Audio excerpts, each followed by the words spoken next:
बघा आज आपल्याला ईएमएमसी चेंज करता येते का, सीपीयू चेंज करता येते का, रॅम चेंज करता येते का, ह्या गोष्टी बघायची. आणि एखाद्या मोबाईल मध्ये डेटा आहे आणि डेड आहे, त्याचा डेटा रिकव्हर करता येते का, हे आपल्याला आज व्हिडिओ पण करायचा आहे आणि क्लास पण घ्यायचा आहे. ठीक आहे. तर पहिलं तर ईएमएमसी, त्यानंतर रॅम, त्यानंतर सीपीयू.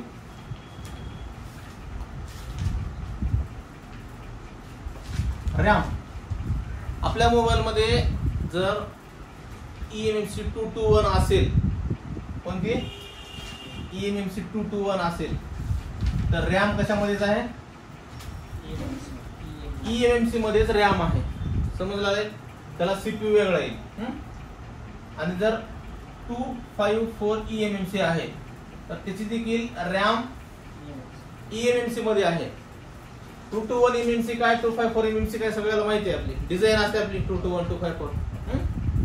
त्यानंतर जर त्यामध्ये तुमची 153 ईएमएमसी असेल तर त्यामध्ये काय असेल, रॅम एक्स्ट्रा असेल. 2GB असेल आपली, 4GB असेल, जीबी काय असेल ते काय असेल, रॅम एक्स्ट्रा असते. जर 221 किंवा 254 असेल तर तुमच्या मदरबोर्डवर फक्त दोनच आयसी दिसतील असे. ठीक आहे. आणि जर 153 असेल, समजा हे सीपीयू आहे, ही आहे आपली ईएमएमसी आणि ही ईएमएमसी कोणती आहे, 153 आहे, तर यामध्ये काय येईल, रॅम कुठे येईल, सेपरेट असेल. एक तर तुम्हाला तिसरी एक आयसी दिसेल किंवा सीपीयूच्या वर डबल डेकर असेल. समजा या गोष्टी ज्या मोबाईल मध्ये 221 आणि 254 असेल त्याच्यामध्ये रॅम कशात असते, इनबिल्ट असते. आणि 153 ज्यामध्ये ईएमएमसी आहे, ईएमएमसी असेल किंवा यूएफएस असेल, त्यामध्ये तुम्हाला रॅम सेपरेट येईल. जसं की इथे एक मोबाईल आहे, यावर 3 आयसी येतात. काल आपण बघितलं, काल एक मोबाईल केला आपण डबल डेकरचा, तर त्याचं काय होतं, रॅम कशी होती, वेगळी होती. बघा यावर 3 आयसी दिसते सगळ्याला, 1 2 3. एक सीपीयू आहे, एक ईएमएमसी आहे आणि एक रॅम आहे. CPU, eMMC, RAM. म्हणजे याच्यातली ईएमएमसी कोणती असेल मग, 153 असेल. ठीक आहे. आणि जे आपले रेग्युलर मोबाईल आहेत, आता रेग्युलर आपण बघतो 2च आयसी असते. किती असतात, 2च. बघा यामध्ये किती आहेत, 2 आहेत, 1 आणि 2. कधी कधी इथं असते 2 आणि एक आयसी असते इकडे पाठीमागे. 9A ला बघा, 9A चा बोर्ड जर काढलो तर पाठीमागे रॅम आहे आणि इकडे सीपीयू ईएमएमसी आहे. नाही, पाठीमागे ईएमएमसी आहे त्याच्या आणि इकडे रॅम आणि सीपीयू आहे. तर यामध्ये 2च आयसी येतात. 2 आयसी मध्ये ईएमएमसी कोणती असेल, याच्यामध्ये तर 153 असेल, सॉरी 221 असेल, नाहीतर 254 असेल. समजलं? तर 153 असते तर एक्स्ट्रा रॅम आली असती आणि किंवा डबल डेकर आला असता आपल्याला. समजलं? आता पहिलं तर बघू आपल्याला रॅम चेंज करता येते. आता बऱ्याच मोबाईल्स काय झालंय, रॅम खराब व्हायला लागले. रॅम 9A वगैरे किंवा कुठल्या डबल डेकरचा असेल, तुमच्या काढताना हाताला डॅमेज झाली असेल किंवा कस्टमरचा मोबाईल तुटला असेल, फुटला असेल, वॉटर डॅमेज असेल आणि त्यामधले रॅम खराब आहे. आता ह्याच्यातली जर रॅम खराब आहे, रॅम आपल्याला चेक करता येत नाही, ह्याच्यातली पण चेक करता येत नाही. पण आपल्याला रॅम जर खराब असेल, मोबाईल ईएमएमसी गेल्यावर कसं स्टक होतंय किंवा पोर्ट घेते ऑटोमॅटिक, तसं रॅम गेल्यावर देखील आपला मोबाईल स्टक होतोय आणि पोर्ट घेतोय. मग ही जी रॅम आहे आपली 2GB असेल, 4GB असेल, 6GB असेल, ह्या रॅमला तुम्हाला डायरेक्ट चेंज करता येते. कसं येते, डायरेक्ट चेंज करता येते. कुठल्याही कंपनीची असो, सेम असली तरी चालते, सेम मॉडेलची असली तरी चालते. शक्यतो सेम मॉडेलचीच टाकायची आपल्याला, कुठली बी म्हणल्यावर कुठलीही टाकायची नाही. तर बऱ्याच वेळेस पोकोचे हँडसेट डबल डेकर आहेत, सॅमसंगची मोबाईल डबल डेकर आहेत. काल म्हणलो तुम्हाला रॅम जर नाही चालली तर मला रॅम चेंज करावं लागेल म्हणलो काल. तर रॅम चेंज करायला तुम्हाला काहीच बंधन नाही. 2GB चे 4GB बी करू शकता, 6GB बी करू शकता जर असेल अवेलेबल, कम्फर्टेबल असेल. ही जर रॅम तुम्हाला चेक करता येत नाही कुठल्या बॉक्समध्ये टाकून किंवा किती जीबीची आहे ती, तर रॅम चेंज करायला काही लागतं का आपल्याला, डायरेक्ट चेंज करू शकतो आपण. काहीच जसं आपण पॉवर आयसी चेंज करू शकतो, नेटवर्क आयसी चेंज करू शकतो, तसं आपण रॅम डायरेक्ट चेंज करू शकतो. सेम 2 मॉडेल आहेत. आणि या मोबाईलची रॅम गेलेली आहे तर ह्याची काढून याला डायरेक्ट टाकता येते. तुमच्या डेटाला काही त्याला इफेक्ट पडणार नाही. ह्याच्यातला डेटा 1.5 मोबाईल मधला डेटा जसा तसा राहील. तुमची रॅम जरी बदललो तरी डेटा राहील. ठीक आहे. तर ह्या कंडिशन मध्ये रॅम जर बदललो तर आपला डाटा काय राहील जशाला तसं राहील. काही फरक पडणार का डाटाला इथं? नाही. आता आपल्याला समजलं सगळ्याला रॅम चेंज करता येते का? करता येते का? कुठल्याही कंपनीचा असेल कुठल्याही सीपीयूचा असेल तर रॅम चेंज करता येते. रॅम कुठल्या मोबाईलला असते? 153 mm असेल तर त्याला रॅम वेगळी असते. इथपर्यंत समजले सगळ्याला? हा नवीन पण भेटते दादा. पोको X3 Pro वगैरे मॉडेलचे आले. OnePlus वगैरे रॅम आलेत मार्केटला. सीपीयू पण आलेत आता. बरेच मॉडेलचे सीपीयू पण आले. आता आपल्याला पाहिजे सीपीयू आणि एमएमसी चेंज करता येते का? करता येते तर काय काय रिक्वायरमेंट आहे आणि त्याला काय काय करावं लागतं आपल्याला. बघा फॉर एक्झाम्पल एक मोबाईल आहे आपल्याकडं क्वालकॉमचा.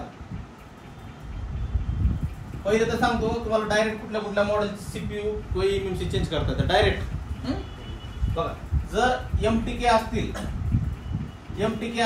डायरेक्ट एमएमसी चेंज करता येते. रॅम तर ऑलरेडी करता येते आपल्याला आणि सीपीयू पण डायरेक्ट चेंज करता येतं. चेंज करता येतं. पण समजा दोन मोबाईल सेम आहेत. आता जसं सांगितल्याप्रमाणे दोन मोबाईल सेम आहेत तर ह्याची ईएमएमसी किंवा ह्याचं सीपीयू ह्याला टाकता येतं तुम्हाला.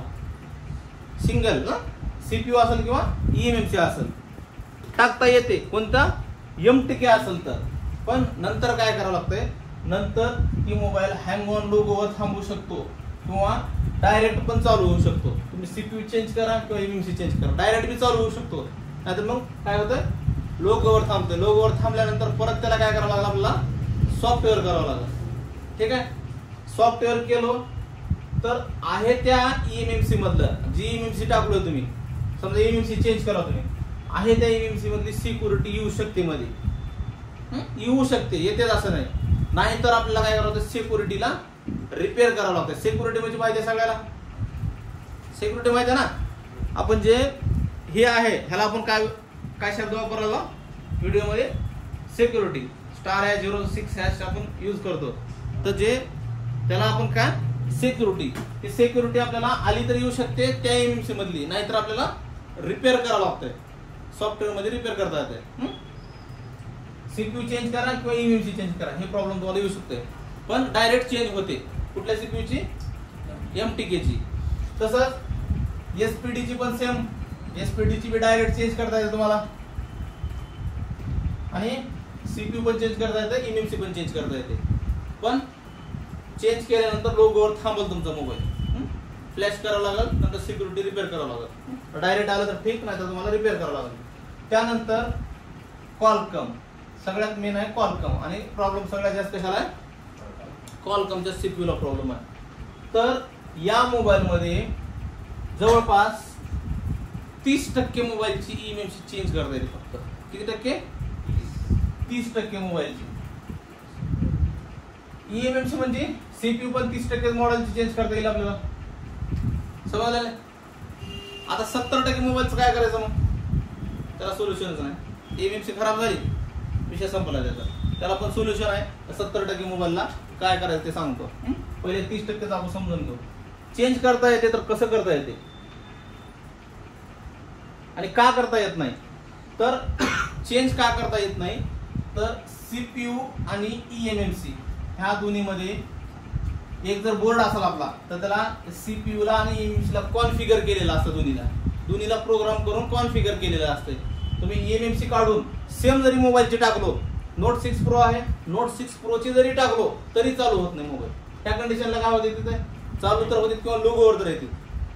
इथं लोगोवर येतो मोबाईल पण चालू होत नाही. पहिले तर लोगोवर येत नाहीत. जरी लोगोवर आला तरी तुम्ही सॉफ्टवेअर मारा किंवा काही करा चालू होत नाही. कारण सीपीयू त्या ईएमएमसी ला ओळखतच नाही. माझी तुझी ओळख नाही सगळं चालू होत नाही. पण ह्या कंडिशन मध्ये काय करता येत आहे? आपली जर ईएमएमसी खराब झाली असेल तर ह्या ठिकाणी आपल्याला आता आपल्याकडे दोन मोबाईल आहेत ईएमएमसी रिपेअरचे ईएमएमसी चेंजचे. तर ह्या मोबाईलला आपल्याला सॅमसंग कंपनीची नवीन एमएमसी समजले किंवा सॅमसंगचे आपल्याला माहिती आहे सॅमसंग एमएमसी. तर सॅमसंग एमएमसी इथं आपल्याला टाकावं लागलं. याच्यावर त्याच्यामध्ये RPMB नावाचं एक ऑप्शन असते, म्हणजे नवीन, थोडक्यात फ्रेश RPMB क्लीन असलेली सॅमसंगची MMC आपल्याला टाकता येईल. त्याच्यावर सॅमसंगची MMC टाकता येईल नवीन. त्याच्यावर पण डायरेक्ट टाकता येईल आपल्याला, डायरेक्ट फ्लॅश केले की चालू होईल, नंतर सिक्युरिटी रिपेअर करावं लागेल, पण सॅमसंगची टाकावं लागेल ना.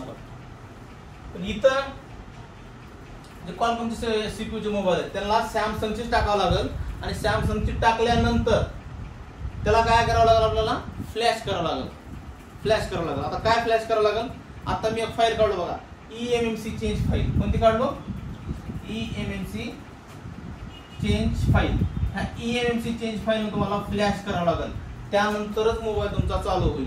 ह्याला जर आपले रेग्युलर फाईल मारलो, त्याला जर नोट 6 प्रो आहे, नोट 6 प्रो फ्लॅश फाईल म्हणून जर टाकलो आणि फ्लॅश केलो, सॅमसंगची जरी eMMC टाकलो तुम्ही, तर मोबाईल फक्त चालू होईल, नावावर येईल. परत रिस्टार्ट मारा, त्याला पूर्ण चालू करायचं म्हणल्यावर काय करावं लागेल, eMMC चेंज फाईल. आता हे eMMC चेंज फाईल म्हणजे काय असते, काही डेव्हलपर असते सॉफ्टवेअर बनवणारे, डेव्हलपर त्याला मॉडिफाय केलेले असतात फाईलला, त्या मॉडिफाय करून बनवलेली फाईल असते ती, त्याच्यामुळे ती विकत घ्यावं लागतं फाईल आपल्याला. तर हे फाईल मारलं तर मोबाईल आपला चालू होते. तर अशा 30% मोबाईलच्याच फाईल अवेलेबल आहेत, मॉडिफाय केलेले आहेत. समजलं, म्हणजे तेच मोबाईल आपली eMMC चेंज करता येते. कळलं, 70% का चेंज करता येत नाही आपल्याला, कारण त्याची फाईलच अवेलेबल नाही. आणि फाईल मध्ये पण eMMC चेंज केलो, eMMC चेंज केल्यानंतर आपल्याला एक ENG नावाची फाईल असते. पहिले तर हे मारायचं असतं ENG, त्यानंतर सिक्युरिटी रिपेअर करायचं असते, किंवा आपली eMMC चेंज केलेली फाईल, eMMC चेंज करायची फाईल आपल्याला मारून ह्याची सिक्युरिटी रिपेअर करावं लागते. eMMC चेंज केल्यावर बी आपल्याला सिक्युरिटी रिपेअर करावं लागते. समजलं, त्यावेळेस आपला मोबाईल चालतंय. तर क्वालकॉमच्या मोबाईलला eMMC चेंज फाईल लागते आपल्याला, आणि सॅमसंगची eMMC टाकता येते. 32 GB असेल 64 GB करता येते, 128 GB करता येते. 128 GB असेल 64 GB करता येते, 32 GB करता येते. तर कस्टमरला सांगितलं 64 GB टाकावं लागलं, तर आपल्याला असं चेंज करता येते. हे काम सोपं आहे का, कस्टमरला मला मेमरी वाढवून पाहिजे, आयफोन मध्ये पण मेमरी वाढवता येते, आपल्याला स्टोरेजचा प्रॉब्लेम येतो, आता बोललो आपण, त्याचं पण बदलता येते, आपल्याला चेंज करता येते. पण प्रोसेस सोपी आहे का, इम्पॉसिबल आहे का, पॉसिबल आहे नाही, पॉसिबल आहे. आता आपल्याकडे आहे समजा हे नोट 6 प्रो 32 GB मध्ये आहे, त्याला 64 GB करता येते, आपल्याला 128 GB करता येते. हे समजलं सगळ्यांना, eMMC चेंज क्वालकॉमची करता येते. आता 70% मॉडेलला काय करायचं मग, तर 70% मॉडेलचं बघा, त्याचा बोर्ड चांगला असतं, ही CPU आहे, ही eMMC आहे. ही eMMC बदलता येत नाही आपल्याला, समजलं. तर ह्याला पहिला पर्याय काय, जर तुमच्याकडे सेम बोर्ड असेल दुसरा, समजलं का, सेम बोर्ड असेल, समजा हे मोबाईल आता एक मॉडेलची एक XYZ मॉडेल टाकू इथं आपण, नोट 10 आहे, आणि हे पण एक नोट 10 आहे, CPU आहे क्वालकॉमचा. तर ह्या मोबाईलला आपल्याला रिपेअर करायचे आहे, आणि ह्याची जी eMMC आहे, आता UFS आहे याच्यात, आपण उदाहरण बघतोय, हे eMMC आहे, eMMC खराब झाली आपली, पण आपल्याकडे अजून एक बोर्ड आहे, समजलं. आणि हे बोर्ड आपल्याकडं आहे, पण काहीतरी प्रॉब्लेम आहे, याचा नेटवर्कचा प्रॉब्लेम आहे, निघतच नाही, किंवा नेटवर्कच्या साईडला बोर्ड तुटलेला आहे, आपला डॅमेज आहे, किंवा डेड आहे, काही असो, XYZ, हे बंद पडला मोबाईल आपला, तुटलाय बोर्ड. पण काय चांगलं आहे याच्यावरचं, दोन्ही चांगली, CPU आणि eMMC, आणि ह्याच्यावरचं काय गेलं आपलं eMMC. मग काय करावं लागलं आपल्याला, फक्त CPU फक्त eMMC काढून टाकता येत नाही. काढून टाकता आला तर मग 30% वर राहिलं नसतं, 100% झालं असतं आपलं. इथं आपल्याला काय करावं लागेल, हे दोन्ही काढावं लागेल, याच्या CPU बी काढावं लागेल, eMMC बी काढावं लागेल. हे बोर्ड झाला तुमचा ब्लँक, हे दोन्ही काढल्यानंतर, आणि ह्या ठिकाणी हे CPU आणि eMMC काढायचंय, आणि कुठे टाकायचं, ह्या बोर्डवर टाकायचं. तुमचा तुटलेला बोर्ड बी रिपेअर झाला, ह्याच्यामध्ये जर डाटा असेल तुमचा, पूर्ण डाटा जसं तसं ह्याच्यामध्ये येतो, पूर्ण तुमचं कॉन्फिगर केलेलं असतं सगळं, कारण CPU eMMC आहे, हे तुमचं फक्त रिकामा बोर्ड असतंय. मेन जे आहे असा रिकामा बोर्ड आहे. आता सीपीयू एमएमसी आहे याच्यावर, याच्यावर सीपीयू एमएमसी नाही. हे जर माझे सेम बोर्ड आहे आणि बोर्ड अर्ध्यातून तुटलाय माझा इकडून, असं बोर्ड तुटलाय आणि फक्त सीपीयू एमएमसी आपली ओके आहे आणि याच्यात महत्वाचा डाटा आहे. कसल्या हालत आपल्याला रिपेअर करायचे, पर्याय काय झाला, दुसरा बोर्ड घ्यायचा आहे, सीपीयू एमएमसी काढायचंय. सीपीयू एमएमसी काढल्याला स्वायपिंग म्हणतात, त्याला काय म्हणतात, स्वायपिंग. आपला बोर्ड स्वायपिंग झाला, बरोबर आहे. ह्याचं स्वाईप झालं याच्यावर, म्हणजे ह्याची सिक्युरिटी देखील ह्याच्यामध्ये येईल, त्याचा डाटा येईल, त्याचा पॅटर्न लॉक देखील येईल. जशाला तसं हे बोर्ड कसा होता तसंच. समजलं याचा डाटा कसं काढतायत. असं डाटा काढता येत नाही तुमचा की बाबा मोबाईल बंद पडलाय माझा, मला आहे त्याच्यातलाच डाटा काढून पाहिजे. तसं एमएमसी काढून हा बॉक्स मध्ये टाकून मला डाटा रीड करून पाहिजे, मेमरी कार्ड मध्ये, पेन ड्राईव्ह मध्ये पाहिजे, असं काढता येते का. पॉसिबल होतं पहिले. अँड्रॉइड व्हर्जन 6.0 पर्यंत पॉसिबल होतं. एमएमसी कार्ड याच्यात टाकायचं, सगळा डाटा कम्प्युटर मध्ये दिसत होता. पण आता कंपनीने काय केली आहे, ही जी ईएमएमसी त्याला लॉक करून दिली आहे, वरूनच लॉक केली. ह्याच्यात ओपन होते पण डाटा दिसत नाही. पहिला डाटा दिसत होता, कारण तर मिसयूज होऊ लागला. एखाद्याचा डेड मोबाईल आहे बंद पडलेला, त्याचा जर तुम्ही डाटा घेऊन मिसयूज केलं, मिसयूज होऊ शकते का नाही. तुमचं पॅटर्न लॉक असेल तर देखील डाटा इरेजच करावं लागतं आपल्याला, हार्ड रिसेट करून. काही मॉडेल आहेत की त्याला विदाउट डाटा करता येते आपल्याला. तर डाटा रिकव्हरीसाठी काय ऑप्शन आहे आपल्याला, डाटा रिकव्हरीसाठी काय ऑप्शन आहे, स्वायपिंग करावं लागेल. समजलं सगळ्या. तर कॉलकॉमचे तुमचे 70% असते किंवा कुठल्याही कंपनीचे असेल, कुठलाही सीपीयू असेल, स्वायपिंग करता येते आपल्याला. पण काय टाकावं लागेल त्याच्यावरचं, सीपीयू एमएमसी काढून स्वाईप करावं लागतंय. आता याला काही प्रोग्राम करायची गरज आहे का, आपल्याला काय करायची गरज आहे का. प्रोग्राम कुठंच करायची गरज नाही. तुम्हाला डायरेक्ट एमएमसी इथे बी चेंज करता येते, इथे बी करता येते, इथे बी करता येते. तुम्हाला बॉक्स देखील नसेल तरी चालतंय, फक्त एमएमसी नवीन लागते इथे. आणि हँग ऑन लोगो असेल तर आपल्याला एमएमसीला रिपेअर करता येते, त्याचा डाटा भेटत नाही. त्याच्यातला बी डाटा भेटतंय, प्रोसेस वेगळी आहे, तुम्हाला नंतर सांगतो ते. जर मोबाईल हँग ऑन लोगो आहे त्याच्यातला देखील डाटा काढता येते, जर त्याला सॉफ्टवेअर मारलेलं नसायला पाहिजे फक्त. त्याच्यातलं पण सांगतो कसं काढता येते. जर मोबाईल 64 GB असेल, ठीक आहे, त्याची ईएमएमसी 64 GB असेल,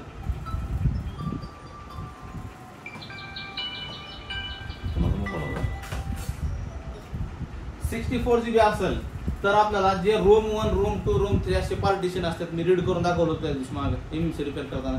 तर रिपेअर करताना त्याची ऑल रीड करावं लागेल, ऑल रीड करावं लागेल आणि ईएमएमसी रिपेअर केल्यावर ऑल राईट करावं लागेल. मग त्याच्यामध्ये डाटा येतो जसं तसं.